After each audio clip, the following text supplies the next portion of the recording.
오늘은 일상적인 영성 훈련이라는 주제로 좀 나누고자 합니다.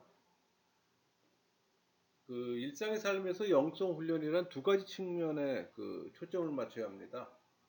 비음과 체험의 훈련. 이 비음과 체험의 훈련이 역동적으로 작용해야 합니다. 이 둘이 잘 조화를 이룰 때 영성 형성이 잘 된다고 보통 우리는 얘기해요. 영성 훈련의 초점은 시대를 막론하고 예수 그리스도의 삶과 그 가치관을 각 개인에게 인격화하는 데 목적이 있어요. 그러니까 인격화를 통해 그리스도인들은 일상의 장애물을 극복하고 또 하나님 앞에서 자연이 되며 또 그 부르심에 자유롭게 또 순종할 수 있게 됩니다. 기독교 영성 훈련의 대상과 목적은 시대를 막론하고 변할 수는 없습니다. 그러나 방법은 시대와 장소와 생활 패턴에 따라 얼마든지 달라져요. 현대교회는 개인주의화 되어가는 현상을 볼 수가 있습니다. 과거에는 개인보다 공동체를 중요히 여기는 가치관이 우리 사회, 특히 교회를 지배하고 있었어요. 따라서 공동체 신앙 교육, 설교나 성경부 등이 각 개인의 영성 형성에 상당한 영향력을 미쳤습니다. 그러나 인터넷 발달로 그 역할이 감소돼 가고 있어요. 하나 예를 들면 유튜브로 모든 정보를 우리가 얻습니다. 아마도 자기가 속한 공동체에서 얻는 것보다 인터넷을 통해 얻는 정보가 더 많을 겁니다. 좀 지나치게 말하면 전부일 가능성도 있어요. 또 가난한 성도가 증가하는 이유는 인터넷 영향이 큽니다. 잘못된 현상이지만 그게 또 현실이에요. 개인을 소중히 여기는 영성 훈련이 선행되어야만 공동체가 살아납니다. 개인을 소중히 여기는 방식의 영성 훈련은 목회자 중심의 목회 사역으로는 역부족이에요. 적극적으로 은사 개발을 통해 각 개인의 역할을 신장시켜야 합니다. 그러니까 성장보다는 성숙을 지향해야 되는 거예요. 그러니까 기능 중심적 교회 형성이 가능하게 될 겁니다. 예를 들면 백화점식 교회보다는 편의점식 교회 형성이 가능해진다는 얘기예요. 그러니까 한 교회에서 모든 것을 공급하지 못해요. 오히려 인터넷을 통해 설교나 성경 공부 등 모든 것을 선택할 수가 있어요. 더 양질의 교육도 가능합니다. 사람들은 심리적으로 자연회귀적이고 단순화의 삶을 희구하는 것에 관심을 가지게 됩니다. 도시 문화가 복잡하게 얽히고 또 좁혀진 구조화된 세계로부터 탈출을 또 염원해요. 대형화보다는 실용적이고 편의주의적인 생활 패턴을 추구하게 됩니다. 종교도 마찬가지예요. 더군다나 교회가 신앙인의 공동체가 아닌 종교인 집단의 상황에서는 더합니다. 그 어느 때보다 자신의 내면의 세계에 더 관심을 가지게 되고 또 내면 훈련에 깊은 또 관심을 가지게 되는 겁니다. 그러므로 이제 교회는 개인적인 내면 세계를 이해하며 내면의 성숙이 무엇인가 인식하고 지도해 줄 수 있는 영성 지도를 또 개발하고 실행해야 합니다. 이제는 가르치는 수준이 아닌 체득화의 단계까지 나가야 합니다. 그동안은 가르치는 것만 해도 충분했어요. 아니요, 이제는 그렇지 않아요. 여러분, 신학 정보의 공급은 교회가 인터넷을 못 따라갑니다. 오히려 교회는 이제 체득화를 위한 훈련의 장이 되어야 하는 겁니다. 개인 훈련을 위한 공동체적 프로그램을 개발해서 체득화할 때까지 훈련시켜야 합니다. 그러니까 교육과 훈련이 병행돼야 되는 거예요. 여러분, 영성은 하나님과의 개별적인 관계를 소중히 여기지만 동시에 그리스도의 몸된 지체로서 공동체도 중요합니다. 미래 사회는 점점 더 상대적 가치관에 익숙해져 가기 때문에 윤리적인 삶에 큰 의미를 부여하지 않게 될 겁니다. 개인적인 편의와 평강의 그 가치의 초점이 맞춰지게 된다는 거예요. 그 추세를 따라가지 못하면 유럽의 교회처럼 될 겁니다. 그러므로 이 교회가 이 공동체적인 프로그램을 통한 섬김과 희생과 윤리적인 삶의 모델을 또 보여줘야 되는 거고, 개인 훈련과 공동체적 훈련이 겸한 이 체제를 의미합니다. 그래서 영성 리더가 필요해요. 여러분 영성거와 목회자는 다릅니다. 예를 하나 들어볼까요? 카톨릭에 수도서가 있고 신부가 있어요. 불교에는 2판승과 4판승이 있습니다. 그러니까 영성거와 사역자는 구별되어야 한다는 얘기예요. 여러분 다원주의 시대를 극복하기 위해 건전하면서도 경험적인 또 영성을 개발하고 체험시켜야 합니다. 그러니까 핵심적인 교리는 가르치되 권위주의적 가르침에 의존해야 한다는 그 전통적 유혹에서 이제 벗어나야 되는 거예요. 더 중요한 것은 교리를 무시하고 체험적인 신앙만을 강조하는 경향을 조심해야 합니다. 만약 이 성경의 가르침이 분명하지 않은 체험적 영성 훈련을 강조한다면 혼합 종교에 또 빠지기도 쉬워요. 여러분 교리적 기반 없이 영성이나 관상기도에 매몰돼 기독교 정체성을 잃은 사람들을 전 종종 경험했어요. 그건 목사도 예외가 아닙니다. 영성훈련은 성경을 중심으로 한 묵상이나 침묵기도 회복이 필요해요. 성경을 근거하지 않으면 무조건 반대입니다. 성경이 베이스가 돼야 되는 거예요. 여러분 신앙인이 되는 것은 하나님을 향한 그 열린 마음을 확보하고 또 하나님을 향한 그 순종의 마음을 조성하고 또 그의 뜻을 자유롭게 식별하며 또 적절하게 응답하는 삶의 형성을 또 얘기합니다. 여기에 필연적으로 성령의 체험이 요구되는 겁니다. 여러분 이 성령의 체험에는 초월적인 것과 내재적인 것이 있어요. 우리 보통 초월적인 경험이란 믿음의 인지나 뭐 수용적 또 영혼의 마인드를 이용한 경험을 얘기합니다. 반면에 이 내재적인 체험이란 감성적인 체험이에요. 임재의 체험입니다. 영혼의 하트를 이용한 경험이에요. 여러분 신앙은 체득화가 되어야 돼요. 체득화가 되지 않으면 허당입니다. 그러기 위해서는 숙달된 연습과 훈련이 필요해요. 여러분에게 신앙이 체득화되지 않으면 여러분은 영원히 종교인에서 벗어나지는 못합니다. 여러분 연습과 훈련은 죽을 때까지 이어져야 되는 거예요. 물론 그 과정에 하나님의 은혜를 경험해야 합니다. 훈련의 과정에 은혜가 없다면 그건 종교 훈련이에요. 신앙의 훈련이라고 얘기할 수 없어요. 가장 먼저 그 영적 각성이 필요합니다. 영적 각성이 시작이에요. 임팩트가 필요하다는 얘기입니다. 여러분 이 영적 각성이 영성 생활의 출발점이에요.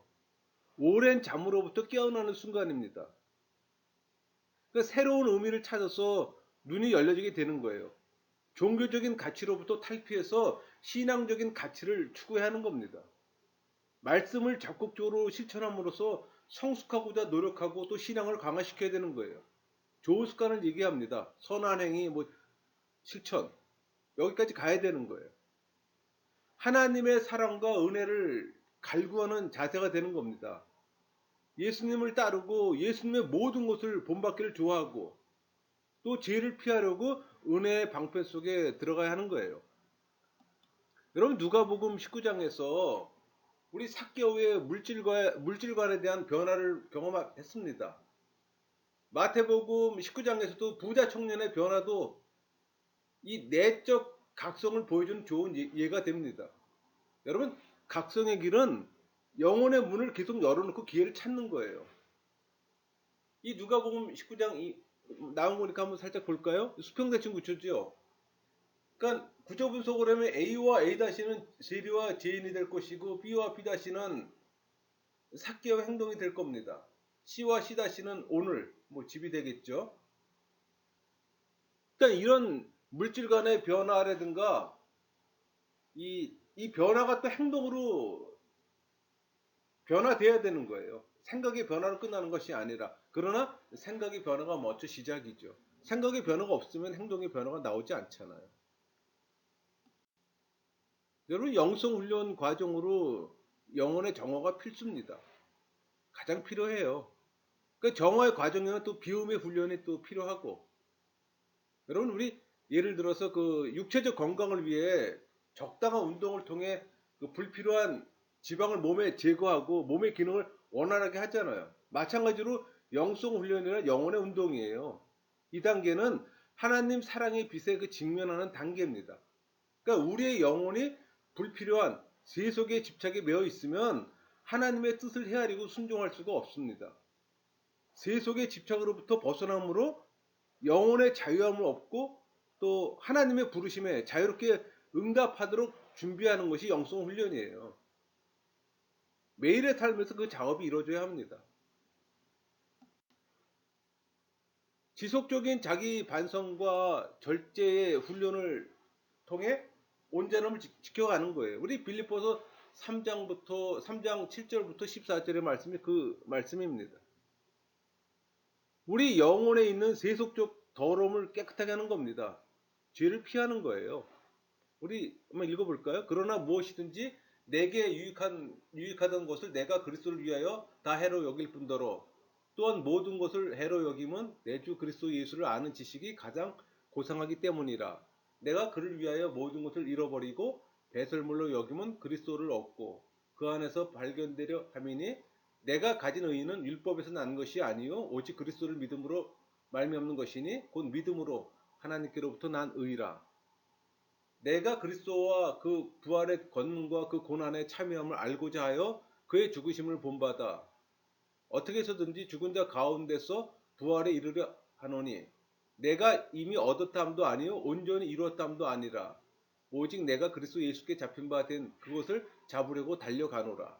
형제들아 나는 아직 내가 잡은 줄로 여기지 아니하고 오직 한 일, 즉 뒤에 있는 것은 잃어버리고 앞에 있는 것을 잡으려고 푯대를 향하여 그리스도 예수 안에서 하나님을 위해서 부르신 부름의 상을 위하여 달려가노라. 여러분 죄의 경향성을 인식하고 하나님 사랑을 잃어버리게 할 수 있는 모든 것을 피하려 애쓰는 과정입니다. 영혼을 정화시키는 거예요.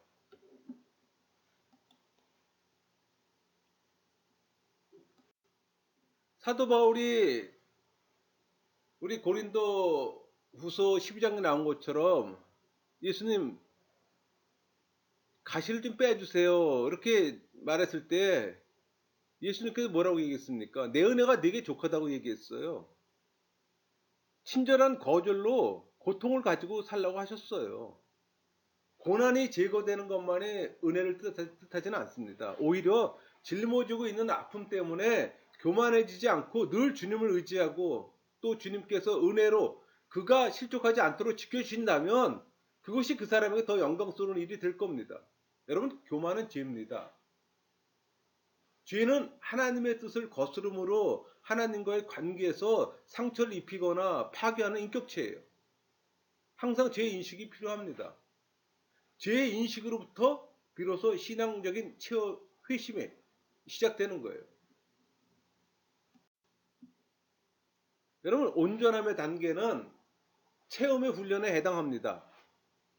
그러니까 우리는 자신을 비운다 할지라도 체험이 없으면 언제든지 본래 상태로 돌아갈 가능성이 있는 것이 우리 인간의 존재예요. 우리 마태복음 12장 43절에서 45절 말씀이 그 말이에요. 더러운 귀신이 사람에게 나갈 때 물 없는 곳으로 다니며 쉬기를 구하되 쉴 곳을 얻지 못하고 이에 이르되 내가 나온 내 집으로 돌아가리라 하고 와 보니 그 집이 비고 청소되고 수리되었거늘 이에 가서 저보다 더 악한 귀신 7을 데리고 들어가서 거하니 그 사람의 나중 형편이 전보다 더욱 심하게 되느니라. 이 악한 세대가 또한 이렇게 되리라. 그러기에 바울은 그리스도의 장성한 분량에 충만할 때까지 이르기를 권고합니다. 그게 에베소 4장 13절 말씀이에요. 우리가 다 하나님의 아들을 믿는 것과 아는 일에 하나가 되어 온전한 사람을 이루어 그리스도의 장성한 분량이 충만한 데까지 이르리니 말씀에 대한 지속적인 묵상 훈련을 통해 온전함을 이루어야 가야 하는 겁니다. 그게 여러분 영성의 길이에요. 영성을 추구하는 사람들이 해야 할 행동이고 여러분 하나님의 만남은 자아의 만남과 일치합니다. 성경은 우리 존재의 바탕이 곧 하나님이라고 얘기했어요. 창세기 1장 27절 하나님이 자기 형상 곧 하나님의 형상대로 사람을 창조하시되 남자와 여자를 창조하시고 여러분, 하나님의 형상대로 만들어진 존재가 우리입니다. 역동적인 의미에서 성령은 우리 영혼에서 활동하시고 교제하시는 분이잖아요. 우리 고린도전서 3장 16절 하고 6장 19절이 그 말씀입니다. 너희는 너희가 하나님의 성전인 것과 하나님의 성령이 너희 안에 계시는 것을 알지 못하느냐. 너희 몸은 너희가 하나님께로부터 받은 바 너희 가운데 계신 성령의 전인 줄을 알지 못하느냐. 너희는 너희 자신의 것이 아니라. 성령의 내주함을 경험하신 분은 쉽게 이해가 됩니다. 신앙인은 하나님 안에서 기쁨을 갖는 것 외에 관심이 없어요. 죄에 대해서 두려움을 느끼고 하나님과 일체를 열망합니다. 하나님 사랑에 대한 인식을 위한 이 방법은 침묵기도, 성경 연구로 항상 사고의 방향을 하나님 쪽으로 갖는 겁니다. 영혼에 대한 바른 인식 없이 결코 하나님 체험도 불가능해요. 참고로 여러분, 하나님의 형상은 우리 에베소 4장 24절 말씀처럼 하나님의 의, 진리, 거룩함입니다. 여러분, 하나님의 형상이라는 말을 할 때는 이 세 개의 단어를 여러분들이 생각해내야 되는 거예요. 우리 어거스틴 고백록과 존 칼빈의 기독교 강요는 우리 자아에 대한 지식을 통해 하나님의 지식과 또 하나님의 경험에 이른다는 걸 또 보여주고 있습니다. 그 예를 발췌해 보았어요. 우리 어거스틴 고백록 5권 2장 2절에 오 주님, 내가 당신을 찾고 있을 때 나는 어디에 있었습니까? 당신은 내 앞에 바로 계셨습니다. 그러나 내 자신으로부터 떠나 있었으므로 나 자신을 찾을 수 없었으니 하물며 당신을 얼마나 찾을 수가 있었겠습니까? 또 어거스틴 고백록 6권 1장에 어릴 때부터 나의 희망 되신 하나님, 그동안 당신은 어디에 계셨습니까? 나는 어둠 속에서 미끄러운 길을 걸어다니며 나 자신 밖에서 당신을 찾고 있었습니다. 그러므로 나는 내 마음의 하나님을 찾지 못했습니다. 내가 바다의 깊은 밑바닥까지 내려가 보았어도 진리를 발견할 수 있다는 희망과 확신을 잃어버리고 말았습니다. 어거스틴 고백록 10권 27장 38. 그렇게도 오래 되셨지만 동시에 그렇게도 새로운 아름다움이 되시는 당신을 나는 너무 늦게야 사랑하였습니다. 당신이 내 안에 계셨건만 나는 나 밖에서 나와서 당신을 찾고 있었습니다. 당신이 나와 함께 계셨건만 나는 당신과 함께 있지 않았습니다. 그 피조물의 외형적인 아름다움이 나를 당신에게서 멀리 떠나게 한 것입니다. 칼빈의 기독교 강론 1권 1장 1의 내용을 볼까요? 하나님에 관한 지식과 우리 자신에 관한 지식, 이 두 지식은 여러 줄로 연결되어 있기 때문에 어느 한쪽이 먼저이며 어느 쪽의 지식이 다른 쪽의 지식을 산출해내는가를 알아내는 것은 그리 쉬운 일이 아니다. 그러므로 우리 자신에 관한 지식은 우리를 일깨워서 하나님을 찾게 된다. 뿐만 아니라 마치 손으로 끄는 것처럼 우리를 인도하여 하나님을 발견하게 하는 것이다. 여러분, 우리 영혼은 언제나 흔들리고 혼란스러워요. 그러니까 잘못된 습관과 편견으로 인해 마음의 짙은 그림자를 드리우고 있습니다. 그러니까 우리의 마음은 늘 파장이는 호수 같기도 하고 또 오염 물질로 탁해진 호수 같기도 해요. 파장이 있고 이 탁해진 호수의 내면 세계를 바라볼 수 없듯이 일상적인 우리의 마음도 그와 같아서 아무 조치도 취하지 않고는 우리의 내면 세계를 들여다볼 수 없는 거예요. 영적 세계 장애물이 되는 겁니다. 그래서 우리는 침묵 기도를 통해 흔들리고 탁해진 마음을 가라앉힘으로써 자기의 내면 세계를 묵상해 볼 수가 있는 겁니다. 여러분, 내적 쓰레기를 제거하는데 향심 기도가 적격이라고 제가 여러 번 말씀드렸어요. 영혼 속에서 우리는 나와 나 자신과의 관계, 나와 사물과의 관계, 나와 타인과의 관계, 나와 하나님과의 관계 현황을 직시할 수가 있는 겁니다. 침묵의 상태는 늘 소란스럽고 분주한 자아 내면을 훈련시키는 의미가 있고, 또 침묵은 내면 세계에 귀를 기울이려는 또 다른 조치예요. 또 침묵 기도는 하나님과의 만남을 위한 그 환경 조성적 의미를 갖고 있어요. 그러므로 침묵은 대화를 멈추는 것이 아니고 대화의 상대를 바꾸려는 훈련입니다.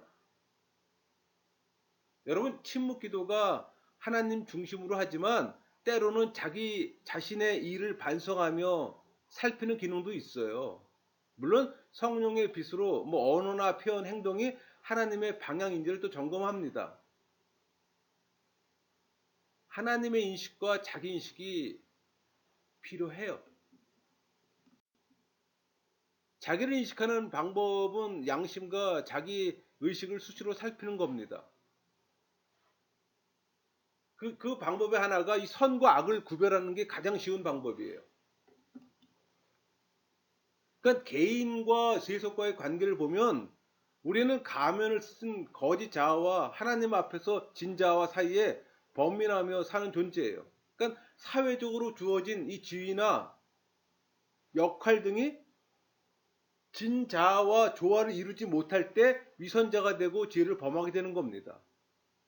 그 부분을 냉철하게 관찰해 이 진자의 조화를 이룬 사회적 자아, 그 사회적 자아는 목사나 선생, 과장 이런 사회적 직임이 되겠죠. 그것을 실천해 가야 하는 겁니다. 내가 누구냐는 질문이 계속 되어져야 하는 거예요. 자기의 정체성을 찾아가는 겁니다. 여러분, 그리스도 정체성을 잃은 사람들이 많아요. 여러분이 진정 신앙인이 되고자 한다면 그리스도의 정체성을 찾는 일부터 하셔야 되는 거예요. 또 이웃을 위한 인격적인 만남을 삶 가운데서 묵상해야 합니다. 그러니까 나의 존재는 타인과의 관계 속에서 정의되어져요. 그러니까 우리의 삶의 여정 속에서 수단으로서 상대가 아니라 목적으로서의 타인과의 교제가 이루어지고 있는가를 묵상하세요. 상대는 나와 상대로서뿐만 아니라 하나님과 나, 또 하나님과 너라는 삼각관계를 형성하고 있기 때문에 자기 자신을 완전히 낮추고 다른 사람들 뜻에 복종하지 않는 이유는 여전히 자기 자신을 지나치게 사랑하기 때문입니다.